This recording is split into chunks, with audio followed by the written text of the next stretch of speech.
Episode की शुरुआत में हम हमारे मेन कैरेक्टर को देखते हैं जो कि की रिफाइनिंग के लिए एक जगह पर गया हुआ था जहां पर लोगों को चूज किया जाता था कि कौन से बंदे की रिफाइनिंग के लिए लिए जा सकते हैं। तो वहां पर पहले एक बंदे को चूज किया जाता है और बाकियों को यही बताया जाता है कि तुम लोग अपनी कल्टीवेशन पर फोकस करो ताकि तुम लोग आगे बढ़ पाओ और फिर तुम्हें भी चूज किया जा सके। और इसी तरह हर बार वो जैसे ही वहां पर पहुंचता था ताकि उसे चूज कर लिया जाए तो उसकी बजाय किसी और बंदे को चूज कर लिया जाता था और ऐसा करते हुए अब 50,000 बार ऐसा हो चुका था लेकिन उसे अभी तक भी चूज नहीं किया गया था।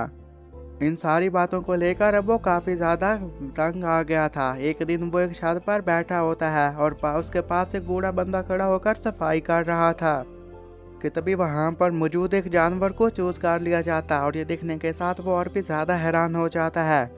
और सिर्फ इतना ही नहीं बल्कि वो बंदा जो कि वहां पर सफाई कर लेता है उसे भी चूज कर लिया जाता है और इससे तो उसे और भी ज्यादा टेंशन होने लग गई थी कि आखिर उसका नंबर क्यों नहीं आ रहा। अब तो उसे ऐसा फील होने लग गया था कि उसका नंबर आ ही जाएगा कि लेकिन तभी वहां पर मौजूद एक और छुटकू से जानवर को वहां पर चूज कर लिया जाता है लेकिन उसे अभी तक भी चूज नहीं किया जा रहा था। बेचारे की किस्मत ही काफी ज्यादा खराब थी। तो वो यही डिसाइड करता है कि मुझे किसी न किसी तरीके से कोई ना कोई ऐसा तरीका निकालना होगा जिसकी मदद से मैं यहाँ से बाहर जा सकूं और वो बस उसी तरीकों को ढूंढने के लिए निकल पड़ता है। तो इसके लिए वो कल्टीवेशन करने के लिए गार में चला गया था कि तभी हम देखते हैं कि वहाँ पर एक टाइम कैप्सूल आ जाता है जो कि उसके दरवाजे के बाहर जाकर चिपक जाता है और वहाँ पर काफ़ी ज़्यादा अरसा हो गया था। और वहाँ पर उस टाइम कैप्सूल की वजह से उसे काफ़ी ज़्यादा वक्त गुजर गया था। तो दूसरी तरफ हम बैन को देखते हैं जो कि एक बंदे को पकड़कर अंदर लेकर आता है और वहां पर मौजूद लड़की को यही कहने लग गया था कि देखो मेरी बात सुनो, तुम मुझसे शादी कर लो, ये तुम्हारे लिए अच्छा रहेगा। तुम्हें तो पता ही है कि आगे मैं सूजरान बन जाऊंगा और तुम मेरी वाइफ होगी तो तुम मुझसे सूजरान करवाओगी, तुम्हारे पास भी अच्छी अथॉरिटी आ जाओगी। अगर तुमने मना कर दिया तो फिर मुझे सबके लिए ब्लेम मत करना।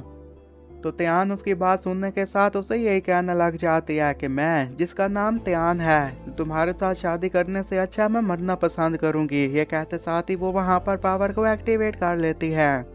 और तुम चाहते हो कि मैं तुमसे शादी कर लूं, ये तो तुम दिन में ख्वाब देख रहे हो, ऐसा कभी भी नहीं हो पाएगा। तो बैन के साथ आए हुए दो बंदे आगे अटैक करने के लिए बढ़ने लगते हैं। तो इस पर वो अपने बंदों को यही कहता है कि इसे मरना मत, वरना अगर ये मर गई तो फिर क्या फायदा। तो इसी के साथ वो दोनों उसके साथ फाइट करने के लिए तैयार हो जाते हैं जबकि वहां पर खड़ी हुई त्यान भी फाइट करने के लिए तैयार हो गई थी और एक दूसरे के साथ फाइट करने लग जाते हैं। अब जबकि वो दो बंदे थे और त्यान अकेली थी तो इसलिए वो दोनों बंदे त्यान पर भारी पड़ना शुरू हो जाते हैं और ये बात त्यान भी जान चुकी थी।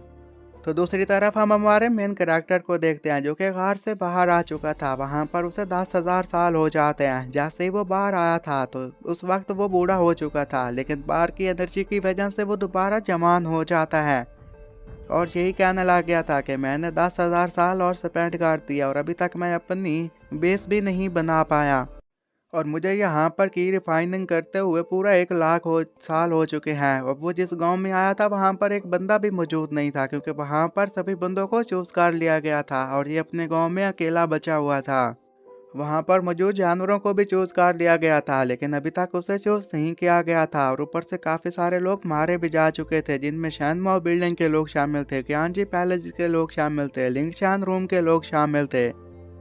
और उधर हम त्यान को देखते हैं जो कि यही कहने लग जाती है कि अगर इन दोनों की बात करूं तो ये फाउंडेशन की लेट स्टेज पर हैं जबकि मैं मिडिल स्टेज पर हूं, तो इसलिए इनके साथ मुकाबला करने में मुझे काफ़ी ज़्यादा दिक्कत पेश आ रही है।